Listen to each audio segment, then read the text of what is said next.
What's going on, guys? Graham GSM Matthews of WrestleRant here, back with another Dark Side of the Ring review, Season 6, Episode 9, The Scream Queen Daffney. Really putting the dark in Dark Side of the Ring. By far the saddest episode of the season, and quite honestly, one of the saddest episodes of the entire show so far. Largely because it's still fresh in a lot of our minds from only a few years ago. Like a lot of the episodes they cover, and including like even the Muhammad Hassan one is from 20 years ago. A bit more recently, like in terms of stuff that they've covered. The Benoit one being a bit more recent, among others. The Billy Jack Haynes one having, some relatively recent news attached to it. But like stuff of this nature specifically, very tough to watch for those that kind of grew up watching Daphne's career in WCW, familiar with her work in Shimmer and TNA, and followed her on social media and on the indies and stuff in the last few years before her passing in 2021. And that was when it happened. Her suicide took place in 2021. So very recent stuff, definitely a tough watch was this episode of Dark Side of the Ring. Although I thought they did a great job with it. I thought they covered the topic extremely well. And I can understand why they did not end the season with this. I think this was probably the best episode. I say best in quotation marks. Because it's far from like, oh, exciting or, positive. Although it is towards the end in a well-done way. I can't understand why they did not save this episode for the very last of the season. They probably wanted to end on like a more lighthearted note, not involving death and drugs and stuff like that. That being Muhammad Hassan. That's coming up next week on Vice, or rather airing this Tuesday, actually, from when I record this right now. And that's going to be airing this coming week. But let's get into the Daffney episode. We do the Dark Side of the Ring reviews every week here on the channel. I am completely caught up at this point, so check out all my other reviews in the description box, in the playlist down below. I would greatly appreciate it. Also, like the video if you like what we do here with these reviews and everything else on the channel. So like I said, let's get into it. They open up the episode discussing her debut in WCW as David Flair's stalker. Now, I know she was in WCW. I wasn't around when WCW was kind of, I was 5 or 6 years old when they fucking closed. So I wasn't watching her work at that point. I haven't gone back and watched her work in WCW. I knew she was a former Cruiserweight champion, but I honestly wasn't really familiar with what she was doing in WCW before they closed. So honestly, this episode was interesting for me personally as someone who only really knew her from her TNA work in the late 2000s. It was kind of cool to know about what she was doing in WCW as David Flair's stalker alongside Crowbar, who we heard a lot from on this episode. And he talked about even, how they clicked immediately. They were great on screen together. They were very good friends. We hear a lot from her brother as well and her father. The brother says that they were best friends. They could always kind of like complete each other's sentences sort of thing. They were also military brats. They moved around a lot.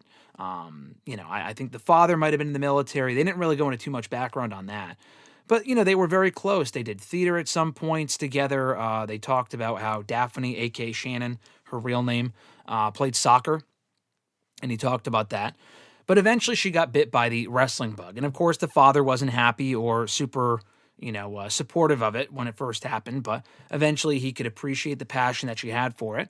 And she talked about, because we hear a lot from Daphne as well, in interviews from 2013, 2021 even, vlogs. We hear the audio of the interviews that she had done over the years talking about this stuff. So she mentioned how she loved the mix of athleticism with the acting. And she was doing really well before WCW closed in 2001, at which point she went into an extreme depression. Probably because she even admits here in interviews that they aired here on the episode that they weren't picking her up. She did tryouts. She actually did have a developmental deal before she got let go, 9 months in. So she was there for a little bit, but not really that long. They also mentioned that she was taking antidepressants, but they weren't working. So it got to a point where for a stretch of time there in like 01, 02, she would not sleep for more than an hour a night, which is just fucking crazy. And it was also around that period where she got diagnosed with bipolar disorder. She also talked about, or they had also talked about in regards to her, that she didn't take her meds consistently, and that didn't help her case whatsoever. But she ended up getting back into wrestling, kind of getting back on track around 2003. And when she was wrestling, when she was working, you could never tell anything was wrong. Specifically when she was in her Daphne persona. She would kind of channel that inner bipolar disorder they talked about into her character, so it was a very easy character to play. It was really in her personal relationships that they get into later, in her personal life, that she really struggled on and off in the remainder of her life. But she ended up finding success in Shimmer, actually, the all-women's promotion that actually gave way to a lot of stars in professional wrestling, including Taylor Wilde, that we heard from on this episode, and they worked together in TNA as well years later. We hear a lot from Caleb Conley. He's gone by a lot of names over the years. I actually had the chance to interview him about a year ago. Very good guy. I've seen him in Northeast Wrestling, but he's been in TNA. He was in TNA a few years ago as Caleb with a K. I think he's doing the Juggalo Championship Wrestling stuff now, among other independence and whatnot. But he talked about how actually he was 20 years old when he met and started dating Shannon/Daffney. And he talked their personal relationship and how the bipolar disorder was really front and center during the entire relationship that they had. Like, she would be on and off the meds. She would be on the meds, but it would cause her to gain weight. So she would get off the meds, and then she would, be depressed and hate life, he said. So he just really cared about her, really just wanted her to get better and, not have to deal with that sort of thing and whatnot. So she ended up getting signed to TNA, they talked about, in 2008 as a Sarah Palin parody. And I was trying to think to myself, I couldn't even remember her name. I remember Sarah Palin from the whole, McCain not administration, but like the whole presidential election back in 08, 07, 08. And, how they brought her in. I don't know why, but they brought her in to TNA as a Sarah Palin parody because she was like making, I think she didn't really do herself any favors. Sarah Palin, that is, not Daffney. Like when she was doing the whole election and the campaign and whatnot. So they kind of brought her into TNA, a version of her as Daffney playing her, to make fun of her. And they called her the governor. So I forgot her name until they brought her up here, Sarah Palin. That's who she portrayed in the early days of her TNA run. So eventually, thankfully, and I guess they had even said that when they first brought her in, people did not know that was Daffney. People did not know that was Shannon. It wasn't until they had Dr. Stevie. You remember fucking Dr. Stevie Richards?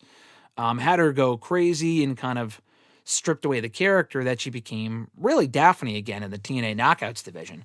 Mick Foley, who was in TNA at that point, he had just arrived in TNA around the same time that she did in late 2008, actually mentioned that he wanted to work with her, being a fan of her work. And they recapped the match that she was involved in with Foley and Abyss, the Monsters Ball match at Bound for Glory 2009. And she got pushed off the top rope and fell through a barbed wire table, which actually was not the problem. The problem was that she hit her head on the way down on the concrete floor. And the people that are interviewed here, even including Foley, obviously, it's not their fault. They do not fault the performers of the match. And I guess she was initially skeptical to do the move, but then Foley even said actually that she wanted to do it, but, she might have been a little skeptical, but she was willing to do it, I guess. So she ended up doing it, hitting her head. Did not end well, obviously suffering a concussion. They actually show footage of her backstage dealing with these injuries. I don't know where they got that footage from. I don't know if TNA gave it to them. It wasn't like shit they aired on the show, I don't think. This was all out of character. In addition to suffering a concussion, she actually also broke her arm, so she was pretty messed up. And it was around that point that the doctor actually told her to never wrestle again. So instead of being like cleared, she wasn't actually fully cleared. The company continued to let her wrestle. I don't know if that was, at this point, I don't know if that was a TNA issue or if it was just Daffney wanting to be, just being headstrong and wanting to continue to wrestle, or them kind of forcing her to wrestle. I'm not exactly sure whose fault it was completely in that scenario. But what they talk about after that was completely the fault of the company.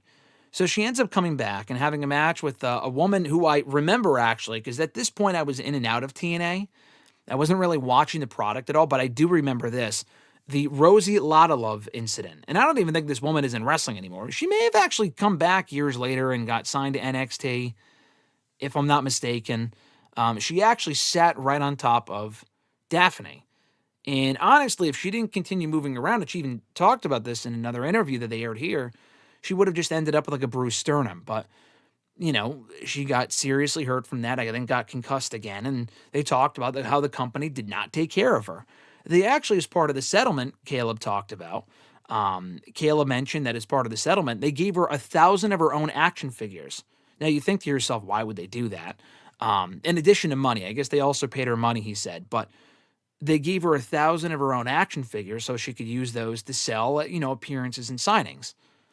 Why the fuck would you do that unless other than just outright pay her? And at that point, TNA had the money too. Like TNA had a lot of heavy hitters on their roster in 08, 09, 2010. They could have very easily paid her what she was owed. And, she tried to fight it in court being an independent contractor. I think she lost. I don't remember. But it was a whole big ordeal that made TNA and its management look very, very fucking bad. And even in retrospect, there's really no glossing over that. I mean, that was a pretty bad incident that really did not help her issues. If anything, they only amplified them because she had more concussions, and the concussions really amplified the issues that were already there, what she was already dealing with mentally. So they talk about how the concussions can amplify bipolar disorder specifically. She continued doing appearances and producing matches in companies like Shimmer and other independent promotions and stuff like that. But she also got into car accidents, DUIs.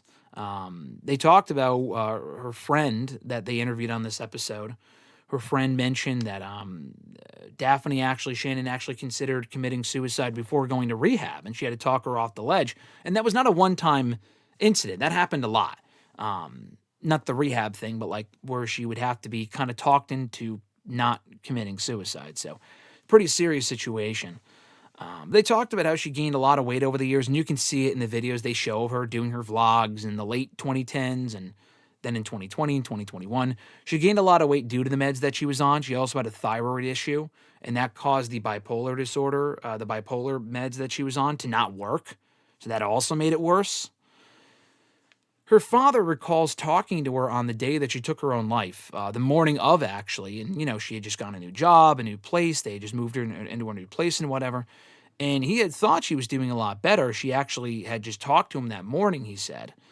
And then she went live on Instagram the morning of September 1st, 2021. And I remember this because I was actually getting up early that morning to fly to Chicago for All Out, AEW's pay-per-view that weekend. And Dynamite, I think she was doing the Instagram thing while Dynamite was going on, or maybe it was like in the morning when I was going to bed. I think right before I only got like 2 hours of sleep. I went to bed around midnight, woke up around 3 a.m. And I followed the whole situation as it unfolded that morning on September 1st.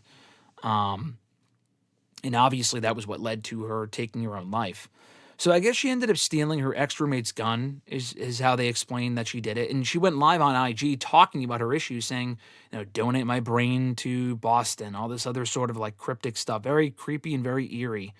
And they mentioned how it was basically her speaking her suicide note. We hear from Crowbar, Foley, Caleb Conley, the dad, all talking about how they attempted to call her and all they got was a full voicemail, full mailbox. So they couldn't even leave a message. They texted her and whatnot, and she didn't respond. They knew that if they got a hold of her, they could, prevent her from doing what she did, which ended up happening, unfortunately.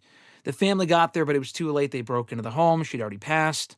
They were told she was gone. Obviously, the mother and father kind of just break down into tears and whatnot, obviously, as you would expect. But they spend the last leg of the episode doing a lot of positive retrospection on her life, her impact, her legacy, talking about how she actually had her, like I mentioned, she willingly, not like, I'm going to do what I'm going to do tomorrow. Like she had said years earlier that I want my brain when I pass away donated to Boston for research for CTE. And they did find CTE on the brain when they ended up, doing research on it, soon after. And I guess they had mentioned that she was the first female brain in that study at Boston University or whatever, which I thought was very interesting. They also talked about how she had a match, I think, with an individual named Vicky Lyons. I don't know the last name. I forgot to write it down, what it was exactly. But Vicky was her first name. She was a fan that I had trained in wrestling, but she also got into an incident that was discussed, I think, on Forensic Files, a show or whatever. She had some sort of an incident where I think she was hit by a car or what have you, and it caused a lot of problems for her growing up. Daffney was very sympathetic towards the situation and this individual and gave her, I think, maybe her one and only match. She may have wrestled after that, I'm not sure. But Daffney worked a match with her and put her over in surprise fashion. So I thought that was really cool. They had recapped that, showed footage of that. I thought that was really nice. And then everyone takes kind of turns on this episode talking about the legacy she leaves behind, how great of a person she was, and everything else. And obviously, at the start of the episode, at the end of the episode, they put up, numbers and hotlines and stuff that you can call in serious situations such as this if you are contemplating taking your own life and stuff of that nature. So, again, I thought they did a great job of kind of focusing back on the positive at the very end of the episode. I mean, you can't just end with what happened and then just fucking end the episode like that. That would have been terrible. It was terrible as it is. But you have to not make light of it, but look at the bright side of the legacy she leaves behind, how great of a person she was, like I mentioned, stuff like that. And I thought they honored her very well with this episode. Like I said, a great episode, a very good episode. It's hard to say the best. I feel weird saying that about these shows, a lot of which are very dark and not fun to talk about and fun to relive in situations such as this. For a lot of people that grew up watching her, and this was all still very recent, only a few short years ago. So still, I thought they did justice with the Daffney episode here. I thought this was very well done, and it's well worth checking out. It's a rough watch, like I said earlier, but well worth checking out nonetheless. So that was Season 6, Episode 9 of Dark Side of the Ring, the Scream Queen Daffney. All my other Dark Side of the Ring reviews available down below in the description box. So be sure to check out all those other episode reviews dating back to Season 1 from 2019.